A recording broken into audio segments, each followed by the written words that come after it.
60 Minutes Rewind.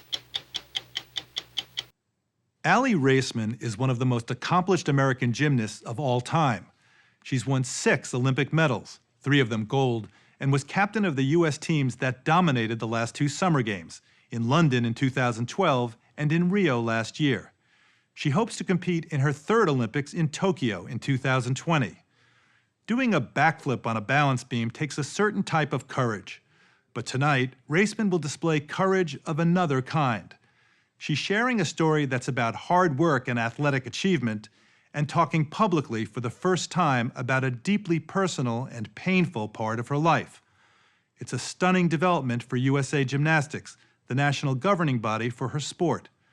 Raisman told us she was sexually abused while competing on the U.S. national team, and she says that's been difficult for her to acknowledge.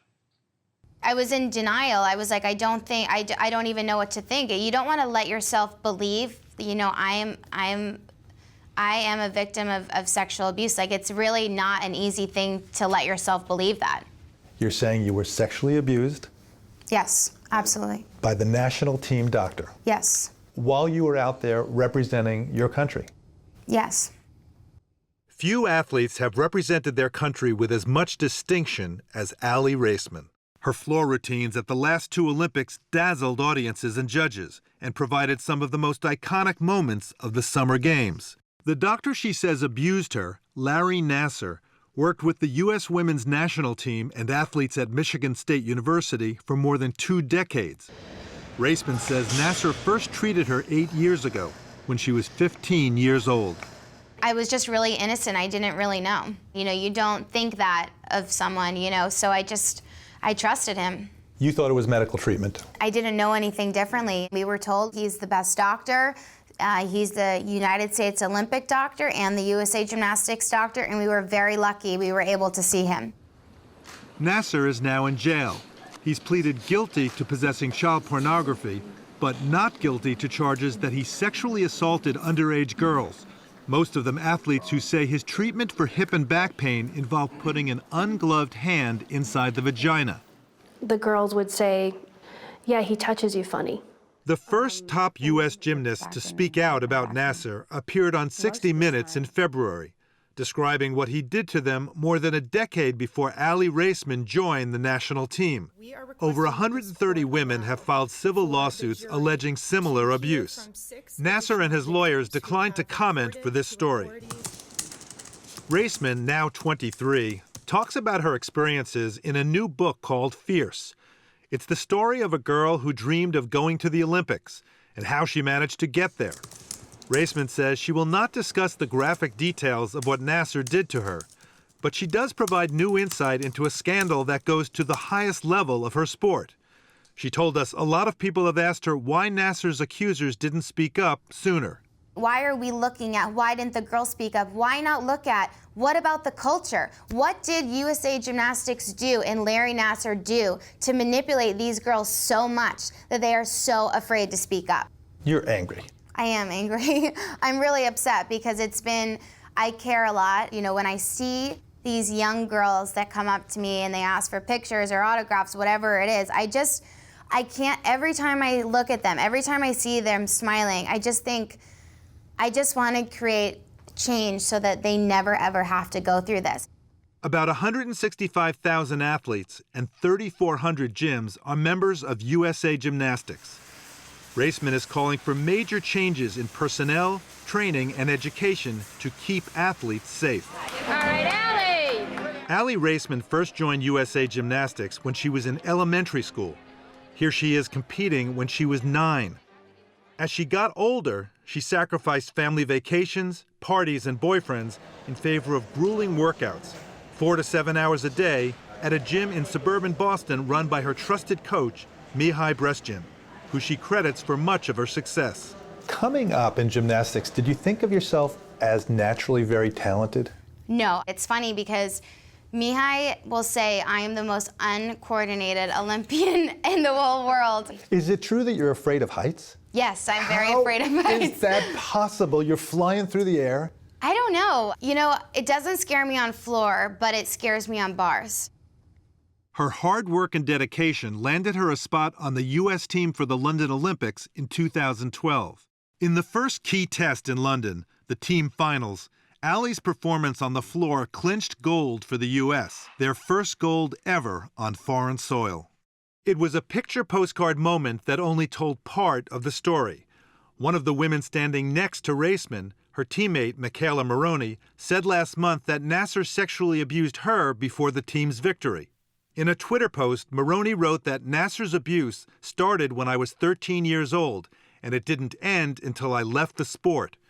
Raisman says she and other athletes did not realize at the time that Nasser gained their trust through a predatory technique designed to build an emotional bond with the athletes. It's called grooming. He would always bring me, desserts or gifts. He would buy me little things. So I really thought he was a nice person. I really thought he was looking out for me. That's why I want to do this interview. That's why I want to talk about it. I want people to know just because someone is nice to you and just because everyone is saying they're the best person, it does not make it okay for them to ever make you uncomfortable, ever. USA Gymnastics has a long-standing policy that adults should avoid being alone with a minor. Despite that policy, Raisman says she was alone with Dr. Nasser. He treated her and other athletes in their hotel rooms during competitions abroad. All those years you were out there representing the United States of America, did our country's sports system look out for you the way it should have? No. I think nobody ever educated me on make sure you're not alone with an adult, make sure he's not making you uncomfortable. I didn't know the signs. I didn't know what sexual abuse really was. And I think that needs to be communicated to all of these athletes, no matter the age. The story will continue after this. After helping her team win gold at the London Olympics, Aly Raisman had a crisis of confidence in the next competition, the individual all-around. She finished fourth. By the time she got to her last chance for individual gold, the floor exercise final, she was so nervous she considered not doing one of her more difficult moves. But then your coach said something to you. He said, you worked too hard to not be Olympic champion because you're a little afraid. She took Coach Mihai's advice and won gold. I felt like I was floating. It felt like it was effortless, and I've never felt like that before, but it was like the best feeling in the world. I learned a valuable lesson that day. In the all-around final, I was nervous, I doubted myself, and I made a mistake. In the floor final, I knew I was going to hit the best routine of my life, and I did. She returned from London with 3 medals, a hometown hero, and an international celebrity. She competed on Dancing with the Stars, got involved in business ventures, and struck endorsement deals with Reebok and other companies. But it wasn't enough. She wanted to compete in a second Olympics, something no American gymnast had done in 16 years.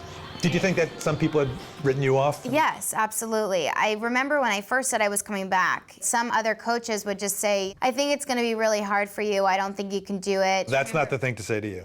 Yes. I don't think you can do it, right? Yes, but there were so many days where I just thought, should I stop? This is just crazy. This is so hard. It got even harder in the summer of 2015, a year before the Rio Games, when an investigator hired by USA Gymnastics paid Raisman a visit. A coach had raised concerns about Dr. Nasser's treatment of athletes. Raisman says she was caught off guard when the investigator asked her about it.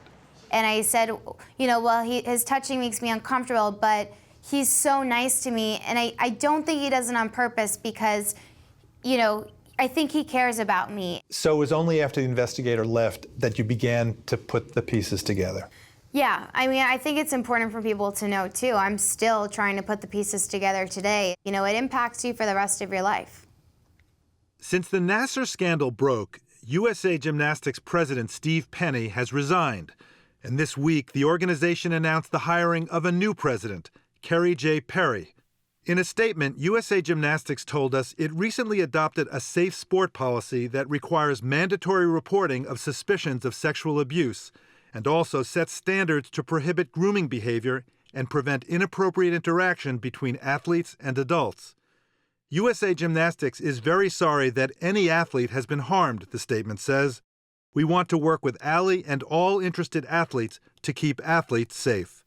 But Raisman and her parents say the changes don't go far enough. With the exception of Steve Penny, the same people in place. So I don't really have tremendous hopes that a lot of those policies will be enforced. A lot of people are asking, where were the parents? We were there. But if she's not knowing that it's wrong, never in a million years did I ever even think to say, hey, when you see the team doctor, is there someone with you? If you could hit the rewind button, is there anything you would have done differently? I think the most important thing, if anyone takes anything away from this interview, is sit down with your kids and explain to them that predators aren't just strangers. They can be highly educated, they can be very well respected in the community. It could be a family member, it could be a family friend. So, that's really, if I could go back in time, I would do that. Aly Raisman's experiences with Dr. Nasser haunted her, but did not stop her from pulling off one of the most memorable performances of the Olympic Games in Rio. In the all-around, she won silver. I finally competed in the all-around final without any major error. I finally competed for myself, and I finally believed in myself. That was just such a good feeling. It was really empowering for me. After she returned from Rio, she says she spoke with FBI agents who had opened an investigation of Larry Nasser. This summer, Raisman and her teammates from Rio were inducted into the USA Gymnastics Hall of Fame. We must remember that protecting athletes comes first, and doing right by athletes is always the priority. I love our sport so much, and I want the best for it. Some of the most powerful people in the sport were there. Thank you. But Raisman says it seemed that many of them were giving her the cold shoulder. There was a table of a lot of people that are very high up in USA Gymnastics that were in the room, and they didn't come over. My teammates and I were all sitting at a table, and they did not come over to say hi to us or to congratulate us. After your speech or? Before at all, the whole time. All we've done is worked really hard. We love the sport, and if we were treated like, we don't want anything to do with you girls. Are you concerned that being so outspoken could jeopardize your odds of making the next Olympics? I think that's a very valid point, but I think that this speaking out and creating positive change so that athletes are safe is more important than any Olympic medal you could ever win.